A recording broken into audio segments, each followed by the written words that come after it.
जय गुरु जी।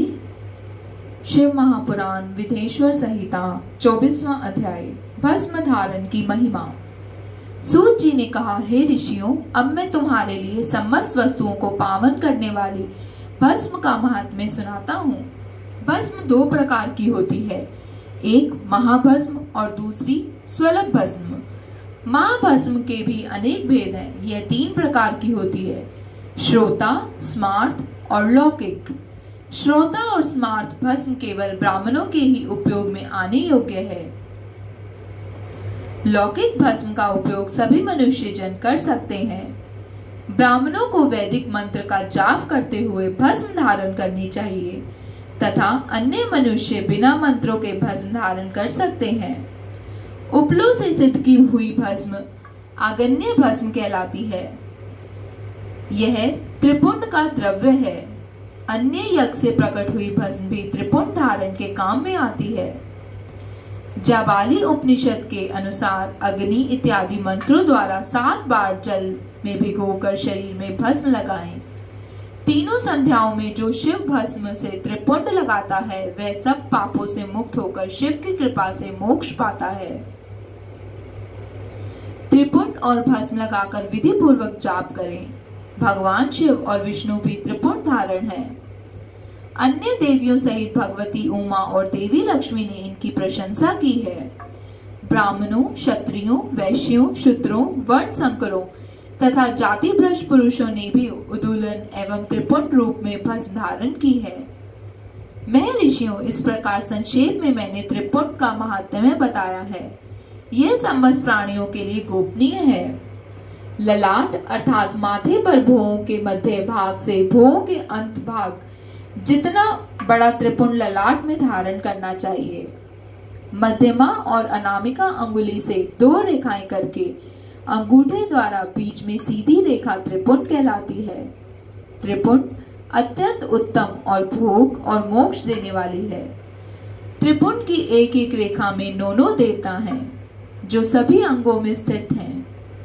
प्रणव का प्रथम अक्षर अकार, गार पर प्रत्यय, अग्नि, पृथ्वी, धर्म, रजोगुण, ऋग्वेद, क्रिया शक्ति, प्रातः सवन तथा महादेव ये त्रिपुंड की प्रथम रेखा के 9 देवता हैं। प्रणव का दूसरा अक्षर उकार, दक्षिणा अग्नि, आकाश, सत्व गुण, यजुर्वेद, मध्य दिन, सवन, इच्छा शक्ति, अंतरात्मा तथा महेश्वर ये दूसरी रेखा के 9 देवता हैं। प्रणव का तीसरा अक्षर मकार, आहवनीय अग्नि, परमात्मा, तमोगुण, छूलोक, ज्ञान शक्ति, सामवेद, तृतीय सवन तथा शिव ये तीसरी रेखा के 9 देवता हैं। प्रतिदिन स्नान से शुद्ध होकर भक्ति भाव से त्रिपुंड में स्थित देवताओं को नमस्कार कर त्रिपुंड धारण करें तो भोग और मोक्ष दोनों की प्राप्ति होती है। भस्म को 32, 16, 8 अथवा 5 स्थानों में धारण करें। सिर, माथा, दोनों कान, दोनों आंखें, नाक के दोनों नथुनों, दोनों हाथ, मुंह, कंठ, दोनों कोहनी, दोनों भुजदंड, हृदय, दोनों बगल, नाभि, दोनों अंडकोश, दोनों उरु, दोनों घुटनों, दोनों पिंडली, दोनों जांघों और पांव आदि 32 अंग में क्रमशः अग्नि, वायु, पृथ्वी, देश, 10 दिशाएं, 10 दिक्पाल, 8 वसुंधरा, ध्रुव, सोम, आम, अनिल, प्रातःकाल इत्यादि का नाम लेकर भक्ति भाव से त्रिपुंड धारण करें अथवा एकाग्रचित हो 16 स्थान में ही त्रिपुंड धारण करें। सिर, माथा, कंठ, दोनों कंधों, दोनों हाथों, दोनों कोहनियों तथा दोनों कलाइयों, हृदय, नाभि, दोनों पसलियों एवं पीठ में त्रिपुंड लगाकर इन 16 अंगों में धारण करें। तब अश्विनी कुमार शिव शक्ति, रुद्र, ईश, नारद और वामा आदि 9 शक्तियों का पूजन करें। उन्हें त्रिपुंड में धारण करें।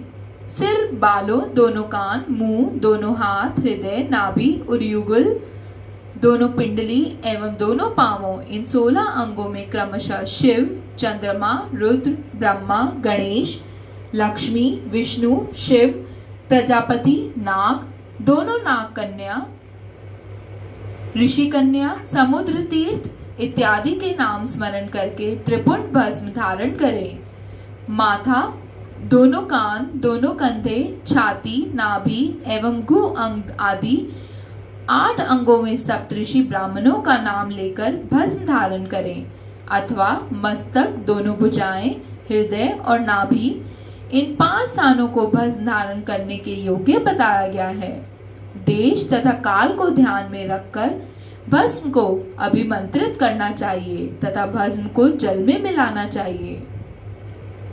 त्रिनेत्रधारी, सभी गुण के आधार तथा सभी देवताओं के जनक और ब्रह्मा एवं रुद्र की उत्पत्ति करने वाले पर ब्रह्म परमात्मा शिव का ध्यान करते हुए ओम नमः शिवाय मंत्र को बोलते हुए माथे एवं अंगों पर त्रिपुंड धारण करें।